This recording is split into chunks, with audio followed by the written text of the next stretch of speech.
So it's becoming widely recognised that in order to be a really effective leader, you've got to be a collaborative leader. But it is one thing to know that becoming more collaborative in your leadership style is a good thing, and it's a whole other thing altogether knowing, well, how do I actually do that? How do I put this into practice? And actually what gets in the way of me becoming more collaborative as a manager? Well, one of the biggest villains of collaborative leadership is our unchecked egos.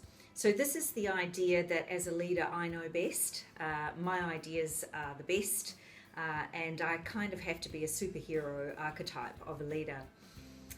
So one of the first things we can do to become more collaborative in our leadership style is to become more aware of when our ego is taking front and center stage.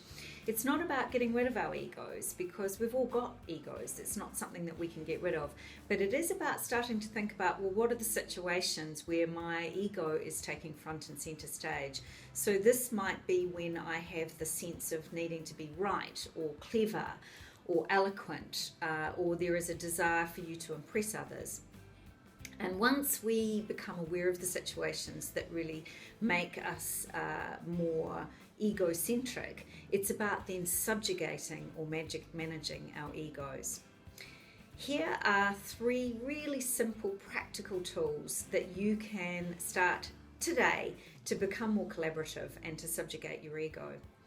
The first thing you can do is, whenever you are facilitating a group or you're leading a team meeting, almost always go last with your idea, or at the very least, really go first. Because when you are always going first with your idea or opinion, unconsciously or consciously, your team will feel a sense of wanting to agree with you, or at least they will feel very reticent to disagree with you, and you definitely don't want that. So that's the first thing you can do to subjugate your ego and start to become more collaborative in your leadership style. The second thing that you could easily do is to start to have regular what-if brainstorming scenarios where you as the leader is the facilitator only. So your role is to really just recap everybody's idea, not to give lots of input yourself.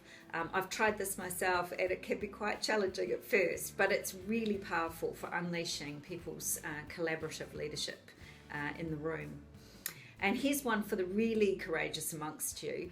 This is where you pose a powerful question to your team. It might be around a current opportunity or a problem that you are facing as a team, and then leave the room altogether.